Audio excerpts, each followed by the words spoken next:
And I would like to, now she is starting the recording. Good. I would like to present you this project we have here at SLU together with Högskolan in Kristianstad down south. And then it doesn't work to move. Haha, what happens when I take next picture? Then it doesn't, no, yeah, here you go.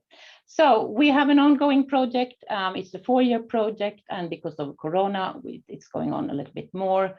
And it's a fairly large project, interdisciplinary project working from farm to fork. And they're both field experiment on farm studies, biochemical, sensory analysis, and innovation. And I will explain a little bit more on this. You will see a picture on everybody of us that is participating here. And I won't go on and talk about that because you can see the presentations later and you see what we do within the project. But we have everything from researchers to farmers to bakers in the project. And aims and expected outcomes is, of course, that we hope to increase the knowledge of heritage cereals or land races or what you want to call them. We also hope that this will lead to increased consumptions and increased content of whole grains in cereal products, and that people start eating more whole grains. And we see that heritage cereals could be a good way of reaching that goal as well. We also hope that it could expand the cultivated areas with heritage cereals, particularly in less fertile soils where they're very relevant. We hope to also contribute to food security and increase biodiversity, particularly the genetic diversity that is here in the different land races. And that's really important for future food security. So, Tove. Yes. Now, you can say our PhD students. Yes. The program. Now I will present a bit about the field experiments in our project. No. My project is called New Potential in All Varieties, Management and Environment Impact on Landrace Cereal Yield. So it's management and environment. And I'm a PhD student at the Department of Crop Production Ecology at SLU. But at the moment, I'm doing an exchange in Norway. So I'm at NMBU for a year. Now we can change the slide. Yes, so the aim is then, like the title, to describe and explain how crop management and environment conditions affect quantity and quality of produced grain in landrace cereal varieties. And the methods that we're using here are, like I said, field experiments. We have had a 3-year field experiment with spring wheat in Uppland, the black square that you see.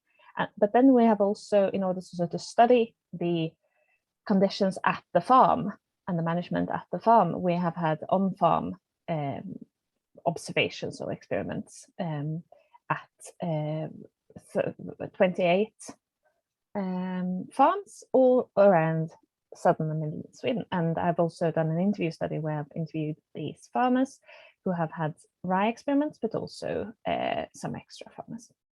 Yes, and for the field trials of spring wheat, we are comparing 4 landrace varieties, Dala, Ölands, and 2 evolutionary mixtures with 3 modern ones, Backe, Kvarna, and Sky, in a complete randomized block design, as you can see, where we are fertilizing in split plots, and then we have half of the blocks that are not fertilized. So we're comparing 2 different levels of nutrient input. And we have that at 2 locations, and we've done this in 3 years. So I'm busy now analyzing the data from these trials. Yes, and now we can take the on-farm rice study. So here we've had, like I said, 28 farms, in total 37 fields, because some farmers have had several rye varieties. We had a little pre-study in 2020, but most of these were in 2021. And here we had 7 different land races: autumn sown, spring sown, and midsummer sown rye. And in order to analyze this data, we have collected a lot of variables, like 70 variables, and we'll do a particularly lowered square analysis. It's a multivariate analysis of this to look at what impacts the quality and the quantity of the yield. And the quality measures, Karin asked me to specially mention here, we are not quite certain what our budget will cover, but we hope to analyze calcium, potassium, magnesium, natrium, phosphorus, sulfur, copper, iron, zinc. Yeah, I think that's pretty much it. And for the spring wheat, we are focusing quite a lot on the weed management, or the weed competition ability. And we're also doing a rather fun visual grain analysis to look at the sizes of the grains. Yeah, so that's my project. Thank you. Which is part of the large project here. So she is actually working full-time here within this project. Then we have another part of the project which deals with the field trials and looking at bioactive compounds. And generally, the phytochemical composition of cereals is influenced by genotype, environment, and environmental interactions. And so what we try to do here is in the field, from the field trials in the spring wheat, we are measuring context of extractable and unextractable dietary fibers and their components. And also regarding anti-nutrients, we are planning to measure the content of phytic acid, which is a compound that binds essential minerals in food and reduce their bioavailability. So that part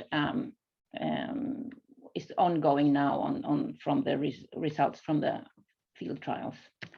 Then in collaboration with Högskolan in Kristianstad and Karin Vendin, we are also working on with sensoric analysis from heritage cereals from the field trials and from different grain products. We are working on consumer and marketing studies regarding ancient grains. And we also work with innovation together here in this project. Yes, we have published some articles already about consumer awareness and attitudes and preferences towards heritage cereals. And then we have also made, which I think is important, we have made a review study on the one you see below on biochemical characteristic and potential applications of ancient cereals. And there we have really gone through a lot of existing literature over what is known when it comes to heritage cereals or land races. Then we work with innovation, and this is a really fun part of the project, as well as you can see that you can of course exchange ancient grains with modern, or the reverse. You can actually start using ancient grains rather than using modern grains in certain kinds of products. And one part we have worked quite a lot with is flat bread or thin bread. And this is really interesting because a lot of people in Sweden, I don't know how it is in other countries, but I think Norway as well, they work with really traditionally old recipes on thin bread, but they use modern varieties. And now we have talked about this and had several workshops and making people really interested in using local grains and ancient grains or heritage cereals in their bread, also to add to the value of the bread. We are working on porridge, and we're going to have different events where we work with full grain porridge from heritage cereals. Not so much on sourdough and bread, because that is already happening a lot. We have made tests with cookies and pastas, and we also have students working on terroir, which is quite interesting, as we don't know is that will there be different tastes when the grain is grown in different fields, and how much influence does the soil have on the taste of the cereals. And of course, we will disseminate here with popular science reports. A lot of scientific publications will come during 2022 and 2023. We have a homepage. We also have a blog, Kulturspannmål, historiska sädslag i framtidens mat. And we have an Instagram account. So we really try to disperse a lot of this knowledge as well. Yes, I think Dalia hasn't done anything, but I'm ready here, so I hope I kept my minutes. Thank you very much.